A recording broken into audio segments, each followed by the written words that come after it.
Well, hello, Village family.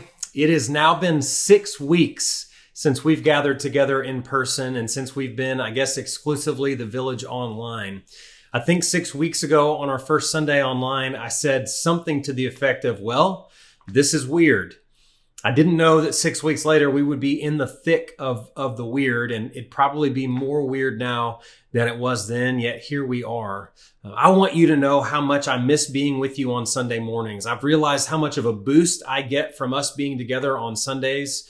And although our team is working really hard to try to create a meaningful online worship experience for us, there is something about being together on Sundays that being online simply can't replace. And so I, for one, hope that I'll never again take it for granted once we're able to meet together in person again. Now, listen, I know that this is a weird time and there are a lot of challenges before us and there are a lot of struggles before us, and we're struggling with fear and anxiety, and a lot of us are just struggling with the notion that things keep changing over and over and over again as soon as we get used to whatever the new normal has become. But here's what I want to say about our church in a time like this.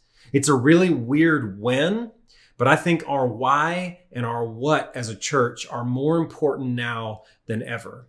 When we started the Village, we started with this notion that we wanted to help people who feel far from God or disconnected from the church connect to Jesus and to a community of Jesus followers. And I want to say that I think that work might be more important now than ever. I keep going back to this notion or this idea that it's difficult enough as it is for me as a person who has faith and as a person who has hope. But I can't imagine how difficult it would be for somebody to go through this time right now without the same anchor of hope that you and I can share. And so I think our mission of leading ordinary people to become disciples of Jesus, who make disciples, who change the world, is more important now than it's ever been before. And so I want to share with you just some thoughts and some information about some of the things that are happening as we continue to move our mission forward, and to answer some of the questions that people have been asking us about what our plans are as we continue to move forward together. And so, one of the questions we've been receiving is, so we're not meeting together in person. What are we doing to keep moving our mission forward? I want you to know, I think that's a really great question. And on our team, we've not been viewing this as a break at all. We've been viewing this as an opportunity. And so you're going to see a lot of things, and maybe you've seen a lot of things that our team has been doing, our team of staff and our leaders have been doing to work hard to move the mission forward during this time. I want to highlight a few things for you. Number one, our village groups. Our village groups continue to meet. And in fact, some of them are meeting more now than they've ever met before. And not only are our village groups meeting in their existing groups, but we've also launched 3 new village groups during this time, including an alpha group that started a couple weeks ago. And those have been going really well. We've launched an online financial piece for people who are experiencing financial difficulty during this time. And the really amazing thing about that is that because of our online presence, we have people joining us from Maryland, Illinois, and North Carolina, in addition to our people who are right here at home. And I think that's pretty incredible. We've launched a prayer and care initiative, and many of you have become part of that. And we have launched this initiative to reach out to everybody connected with the Village to ask 2 questions, which is simply this: how can we be praying for you? And is there anything that you need? And so some of you may have already received a call from one of our prayer and care team leaders. And I would just ask you not only to respond to that, but when somebody calls you to ask how they can be praying for you, why don't you stop and ask them how you can pray for them as well? Some other things that are happening. One of the things that I'm most excited about and committed to, and it's the fruit of our generosity together, is that we've committed to feed a lot of kids on the weekends who don't have access to food. We helped to start a backpack feeding program a few years ago, and we've kind of doubled down on this initiative during this time as more and more kids are facing economic uncertainty with their families. And so now we have a growing list of well over 100 kids, and it's getting larger by the day. And because of your generosity, we are committed to continue feeding those kids on the weekends. Our Village Kids team is doing an incredible job. They're creating Village Kids online on Sunday mornings, but also there's a wealth of resources throughout the week for families to continue to lean into this time together. Our Village Youth are going live every Sunday night at 6. They're having Village Youth small groups, and they've even launched an online version of what they call Own It, which is a crash course in faith for people who are learning to be followers of Jesus. Our move to online worship is actually allowing us to reach more people in more places than ever before. And so not only are we reaching people here in Middle Tennessee, but we are literally reaching people across the country and around the globe. There's some really cool things that have happened because of that. One of them is on Easter Sunday morning. I heard from two sisters. One of them on a cruise ship outside of San Diego, where she's been quarantined with the crew, and another one in New York City, were able to come together and worship together at the Village online. Another story that I've heard that I want to share with you that I think is so awesome that's happening through a connection with virtual Village people is that a couple of weeks ago, somebody that some of you know, her name is Kay Panavec. Kay and Taylor and Ron lived in Nolensville up until a couple of years ago when they moved back home to Ohio. Taylor is a huge fan of the musical Wicked, and the Panavecs are with us virtually at the Village almost every week. Well, they had tickets to go see Wicked in Ohio last weekend, and the show was canceled because of COVID-19. And so Kay posted something on the internet about Taylor's show being canceled and wanting to do something special for her. Well, what Kay didn't know is that another one of our virtual Village people is Jenna Claire Mason. Jenna Claire is currently Glinda in Wicked on Broadway. And so Kay sent me this picture of Taylor wearing her Wicked shirt. I can't even remember how many times she's seen the show, but she's seen it so many times. She loves it. She knows every line. She knows every song. And so I made a connection to Jenna Claire, and Jenna Claire made Taylor this message, which I want to share just a piece of it with you. Happy birthday to you. Happy birthday to you. Happy birthday, dear Taylor. Happy birthday to you.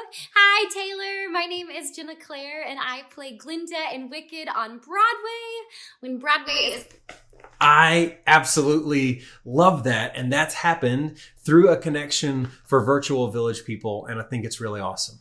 Now, you might be asking, okay, we're online now. Are we an online church forever now? Is this how we're going to operate? Will we ever get back together? What's the plan for us meeting together again? That's a great question. And I want to share with you what our current thinking is from the lead team of our church. As for a decision about when to resume meeting in person on Sunday mornings at Sunset Middle School, there are a few factors at play.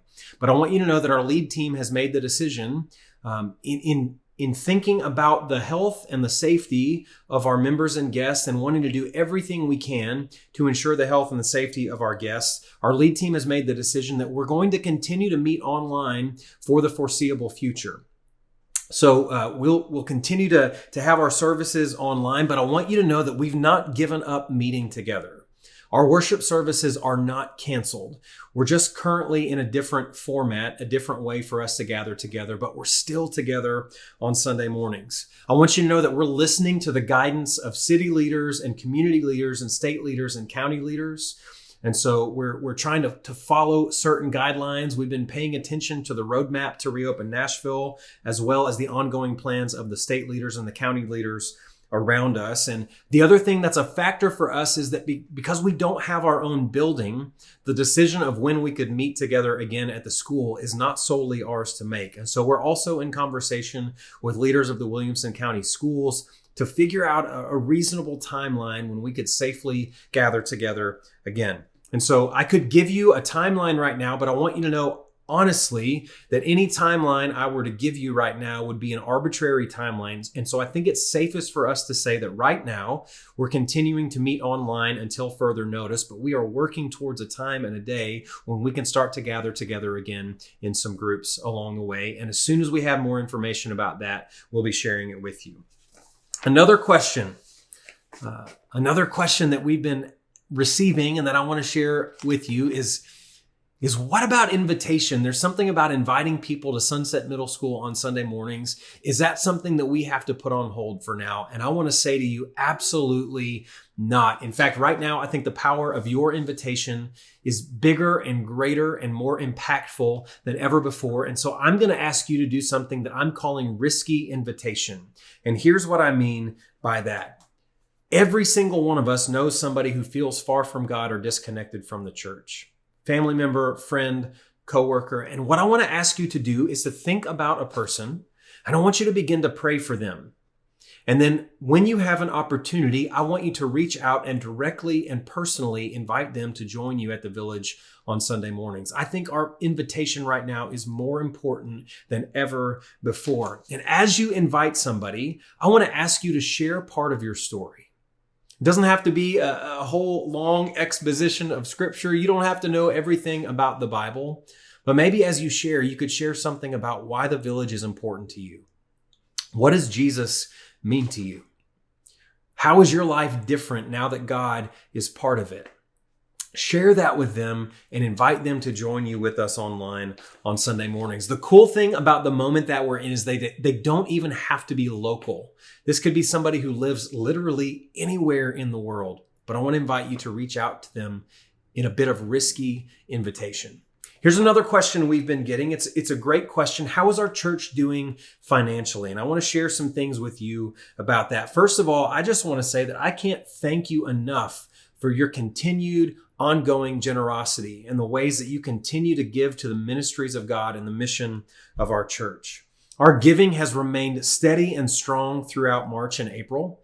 And although it's been slightly under budget, our expenses in March and April have also been under budget. And so our balance sheet remains strong.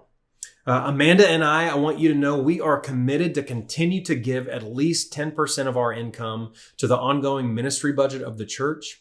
And we're also giving to the For the Community initiative, and we continue to do so above and beyond that 10% to the ministry of our church. We recently set up an ongoing recurring gift through our new giving platform. There's information about that on the bottom of the screen. And so you can check that out, and you can go to thevillagenashville.com/give. And if you're able to do that, I want to invite you and encourage you to set up a recurring gift today. I know some of you are used to giving through check and cash, and that is still possible as well. You can mail a check to the Village at 309 Franklin Road, Brentwood, Tennessee, 37027 if you wish to continue to give in that way. Listen, I know that this is an uncertain time economically for a lot of people. And so if you have needs or if there are any ways that we can be helpful, I hope that you'll reach out, because that's what it means for us to be a church in a time like this. We've also been receiving questions about our building project. What about our building funding plan? And what about our building plans? I have a couple things that I want to report to you about that as well.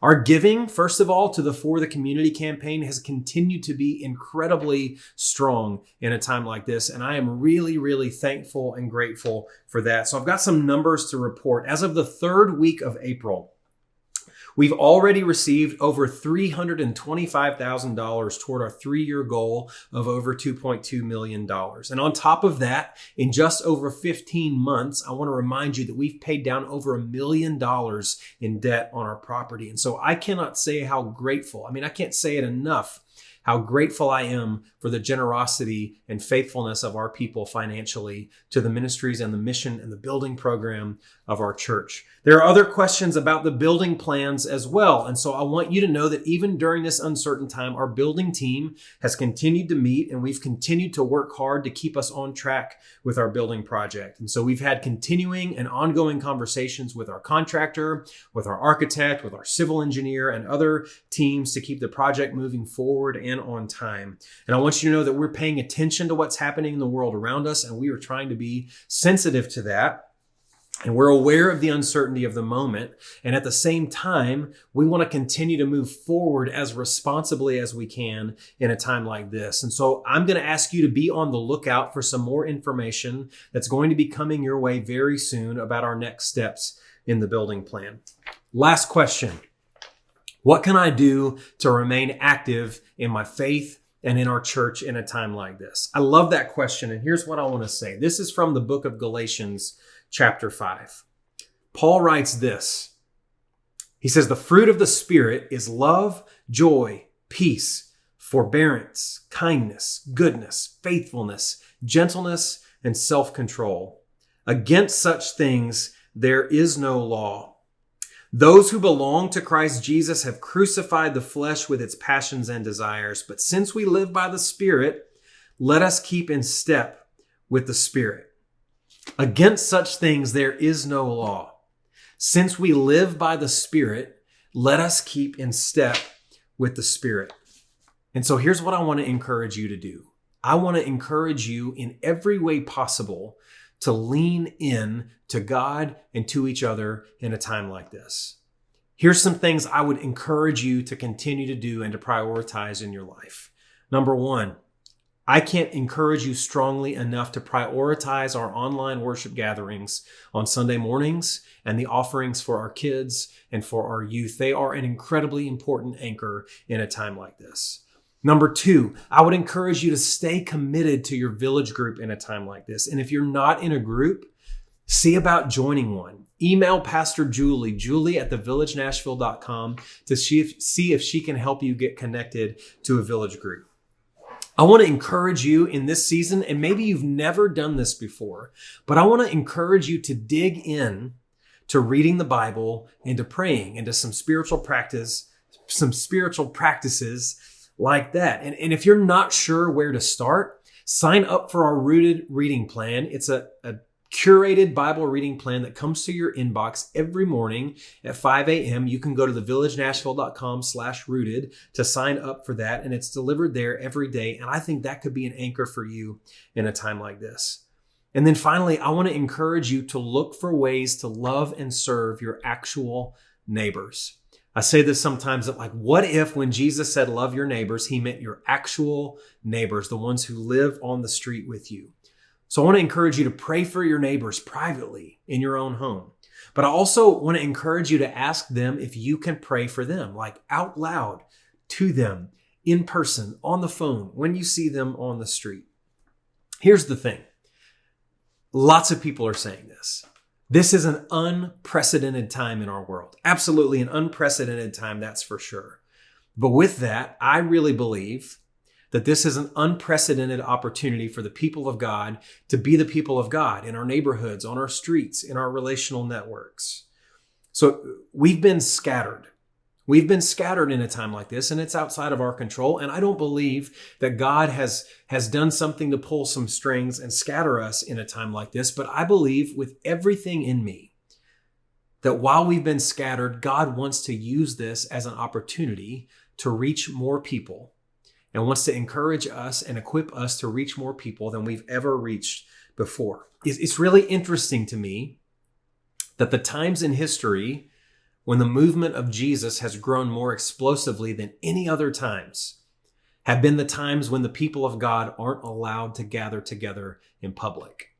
And I'm wondering, and I'm hoping, and I'm praying that right now might be a time like that as well. And so I'm challenged, I'm feeling challenged by this, and I'm challenging all of us together who call ourselves the village people. Let's not squander this opportunity. Let's do everything that we can to lean in and to be the people of God that God's created us to be. I want to read one more thing. This is a short quote that I came across this week from Dallas Willard. It's an old quote, but I think it applies so much to a time like this. Here's what he says. He says, the world can no longer be left to mere diplomats, politicians, and business leaders. They've done the best they could, no doubt. But this is an age for spiritual heroes, a time for men and women to be heroic in their faith and in spiritual character and power. This is an age for spiritual heroes, a time for men and women to be heroic in their faith and in spiritual character and power. I want you all to know that I love you so very much. And if there's anything that I can do for you, if there's anything that the staff or our leaders in our church can do for you, I hope you'll reach out. We want to pray for you. We want to pray with you. We want to do everything we can to walk alongside you and equip you for a time and a season like this. And so I hope you won't hesitate to reach out. I want you to know I'm praying for you. I'm praying with you. I'm eager for the time until we can be back together again in person. But until then, I want you to know I love you so much, and I can't wait to see you soon.